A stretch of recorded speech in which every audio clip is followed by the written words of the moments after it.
Assalamualaikum warahmatullahi wabarakatuh. Selamat siang teman-teman atau para hadirin sekalian. Kali ini saya saya memperkenalkan terlebih dahulu, yaitu saya Ahmad Dwi Kuncoro dari Poltekkes Kemenkes Jambi, jurusan D3 Farmasi.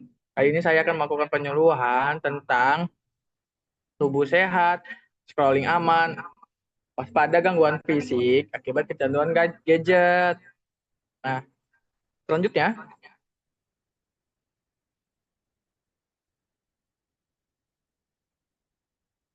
saudara-saudara mahasiswa sekaligus atau para hadirin sekalian, generasi schooling, tahu nggak sih riset Kemenkes 2023 itu bilang 8 jam sehari kita leyeh-leyeh di layar di luar kuliah itu sudah melebihi waktu tidur kita sendiri, Pak. Terutama tidur pada saat malam. Dan akibatnya, satu, yang pertama leher menjadi kaku atau menjadi kayu.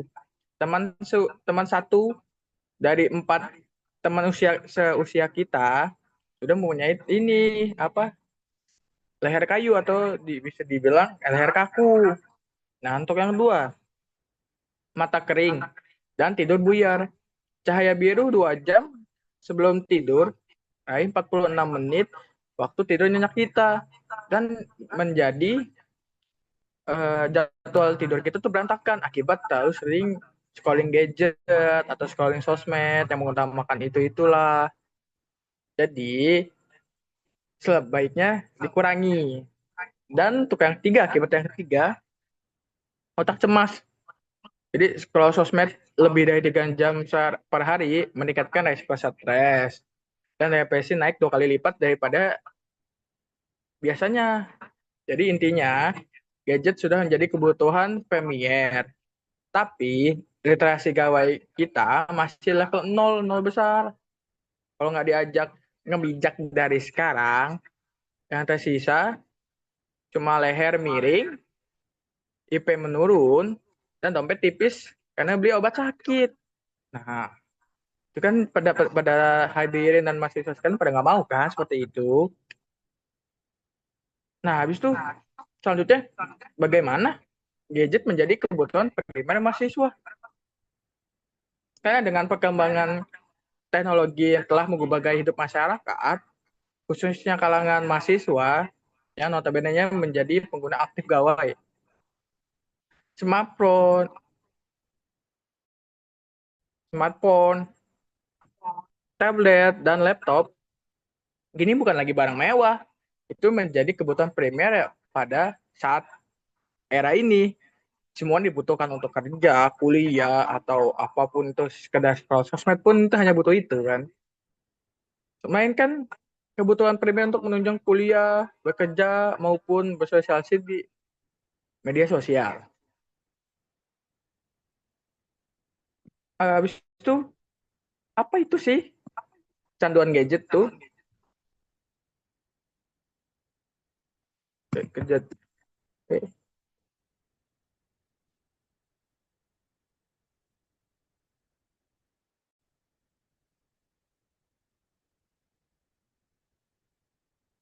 Nah, untuk kejadian gadget sendiri adalah kondisi psikologis ketika seseorang mengalami ketidakmampuan mengontrol penggunaan perangkat digital, terutama smartphone, sehingga mengganggu aktivitas fisik, sosial, dan akademik. Orang yang mengalaminya biasanya merasakan cemas, gelisah, atau bahkan marah bila dipisahkan dari gawainya dalam waktu singkat. Utamanya adalah penggunaan berlebihan meskipun sudah menyadari dampak negatifnya, seperti tidur larut malam, produktivitas menurun, serta keluhan nyeri di leher dan di mata. Itu sangat tidak disarankan untuk kita sebagai generasi-generasi muda ini untuk selalu menjaga kesehatan lah daripada terus scrolling sosmed hanya untuk scrolling saja tidak ada manfaatnya ya. Lanjut, penyebab faktor penyebab kecanduan gadget itu apa sih? Yang pertama, desain aplikasi yang adiktif. Jadi infinite scroll, notifikasi menerus-menerus, algoritma yang menjebak. Jadi desain aplikasi ini yang dibikin kita menarik. Oh, ini aplikasinya menarik.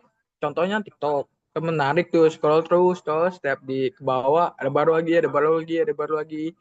Lagi dengan kadang kita melihat apa, suka buka Shopee, ngeliat-ngeliat keranjang, segala macam, masukin keranjang. Kan itu kan contoh dari desain aplikasi yang adiktif. Dan yang kedua, butuh pelayanan dan hiburan instan. Tes akademik sama dicari, cari hiburan cepat di layar. Nah itu kita dari mungkin udah selesai kuliah, selesai kerja atau segala macam para hadirin sekalian, kan kalian sangat gampang untuk megang HP kan. Apalagi dengan membuka TikTok, scroll itu kan sebagai refreshing sebenarnya untuk awalnya. Tapi karena kita udah kecanduan jadi itu bakal terus menerus dan berulang-ulang jatuhnya menjadi kecanduan. Nah, habis itu yang ketiga, tekanan sosial dan FOMO. Takut ketinggalan gosip, tren, atau informasi terbaru. Nah, ini nih kawan-kawan sekalian yang kita harus hindari, yaitu FOMO. FOMO itu hanya merugikan sepihak kita aja. Dan nggak FOMO itu nggak masalah juga kok, teman-teman sekalian. Jadi, ya nggak usah lah ya. FOMO-FOMO ikut-ikut, kita hanya menyesuaikan aja apa yang kita butuhkan gitu. Nah, jangan takut ketinggalan gosip, tren, atau apapun kawan-kawan. Nah, itu menurut saya atau pembicara sendiri tidak terlalu menguntungkan lah buat saya. Yang keempat, kurangnya kontrol diri dan edukasi literasi digital. Tidak ada pembatasan waktu atau kesadaran akan resiko fisik. Nah ini yang tadi dibilang yang di awal, itu bisa menjadi leher kayu atau leher kaku, mata cepat berair, pandangan bisa menjadi buyar kalau lama kelamaan apa mengescroll sosmed atau menjadi kecanduan gadget kan jatuhnya. Itu yang dimaksud dengan yang keempat ini. Oke, selanjutnya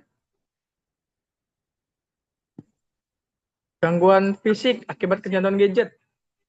Pemakaian gawai berlebihan menekan tubuh secara mekanis maupun biologis. Kepala yang condong ke depan membebankan plus minus 27 kilo pada leher. Jadi kan kita maju kayak gini mulu, scroll scroll TikTok mulu. Nah, itu jadi kepala ke depan. Jadi sakit kan di leher kita, bebannya jadi di leher sini.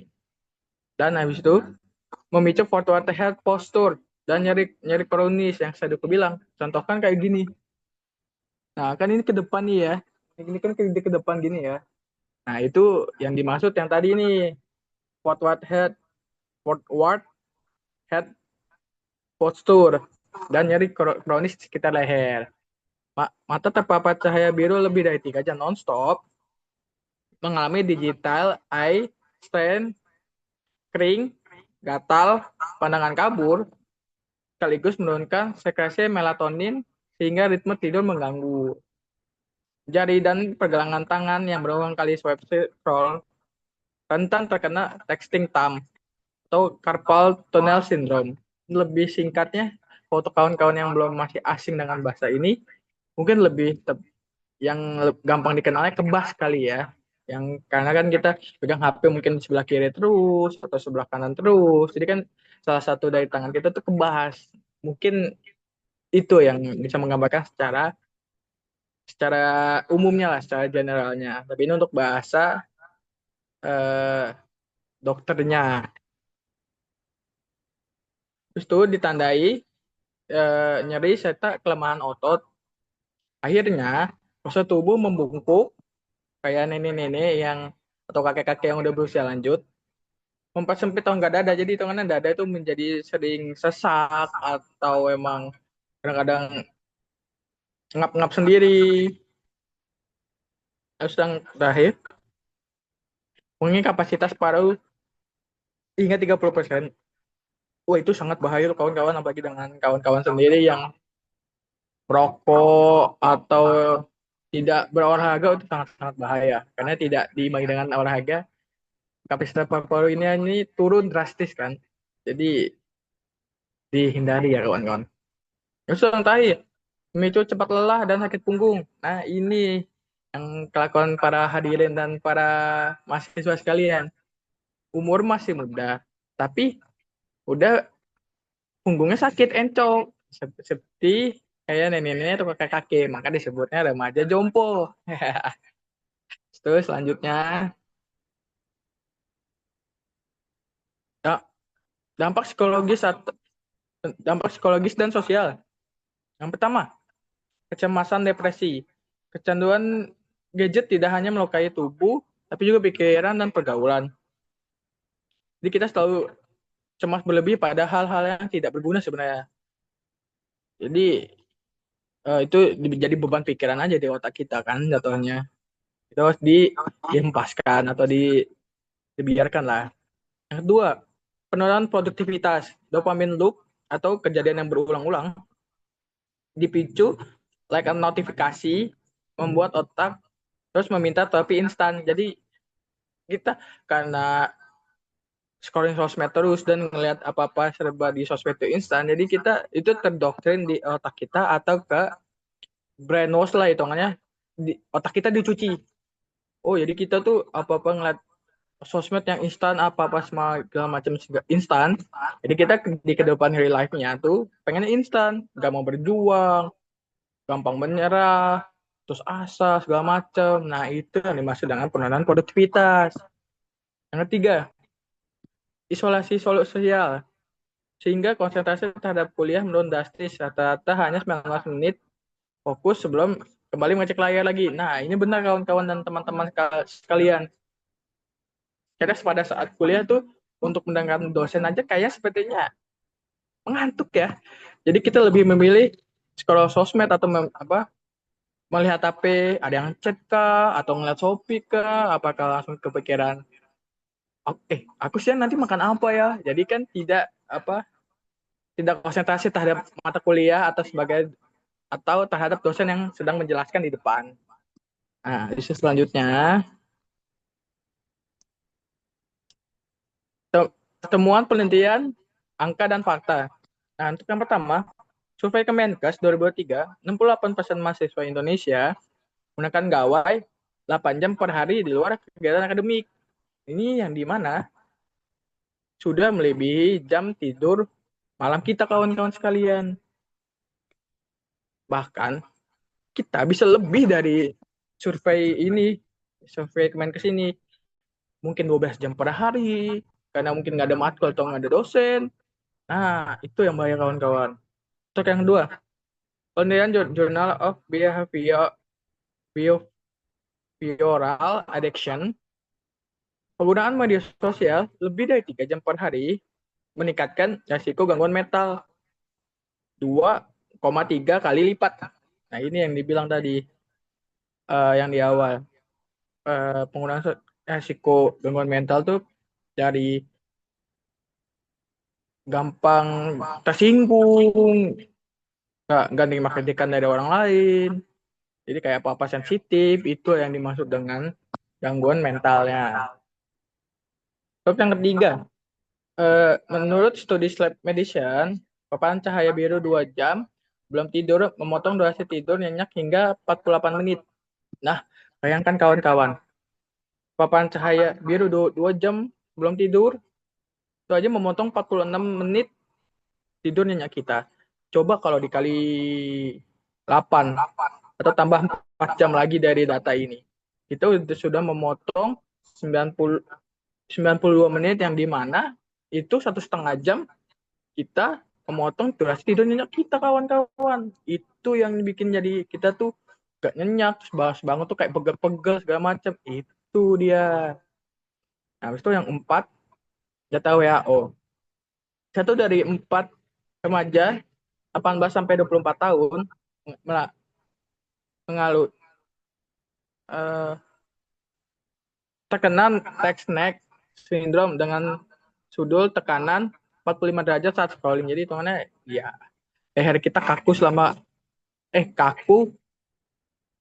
derajat saat scrolling. Jadi gitu kan kita scrolling dimajuin atau kadang kita miring, kadang ke kanan, kadang ke kiri gitu kan. Itu yang membuat kita tech snack atau lehernya kaku. Itu sebaiknya dihindarkan ya kawan-kawan.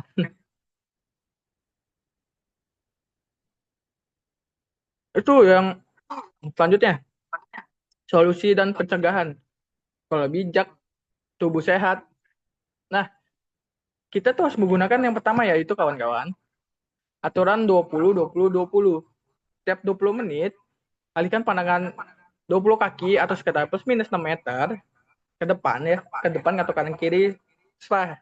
Intinya selama sejauh 6 meter selama 20 detik untuk mengurangi mata lelah. Atau yang paling untuk recovery mata kita agar tidak lelah, melihat benda objek yang paling jauh di sekitar kalian kawan-kawan. Mungkin pohon yang di atas, mungkin pohon yang paling ujung, lihat rantingnya paling atas, atau gedung-gedung yang paling jauh, yang gede. Nah, gitu kawan-kawan. Itu yang kedua, gunakan app timer atau digital well-being atau screen time. Dibatasi medsos maksimal 2 jam per hari. Susah sih, tapi kan kita setidaknya dicoba kan bisa lah ya. 2 jam per hari mah harusnya sih bisa ya, cek-cek bisa sambil olahraga atau kalian beres-beres rumah kan bisa kan. Nah, selama 2 jam itu jadi kita mengurangi itu.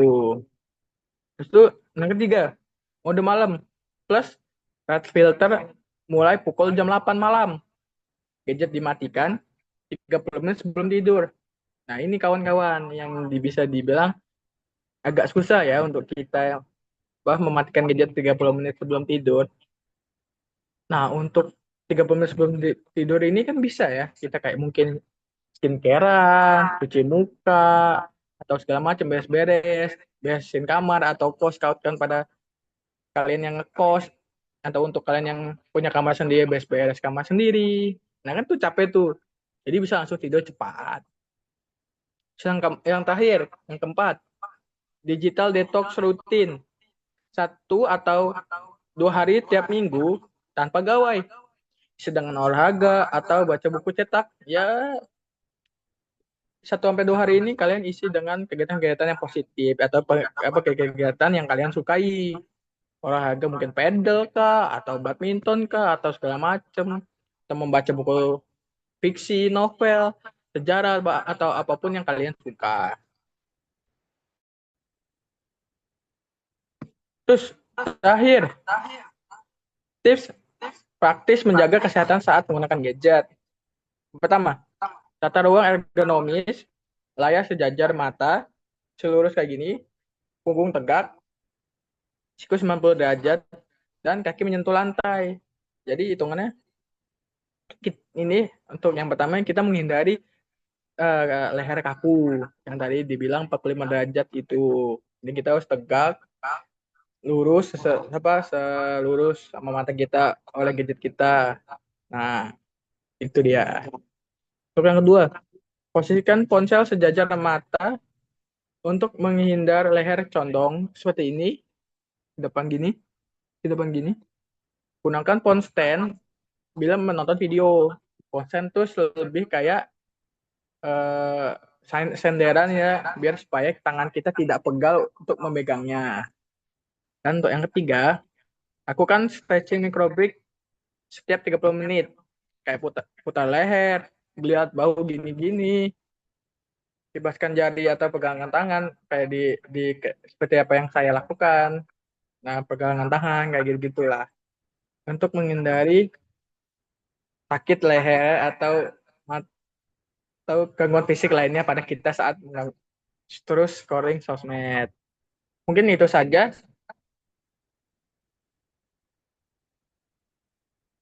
Dan ini adalah data-data dari penyuluhan yang saya dapat kan.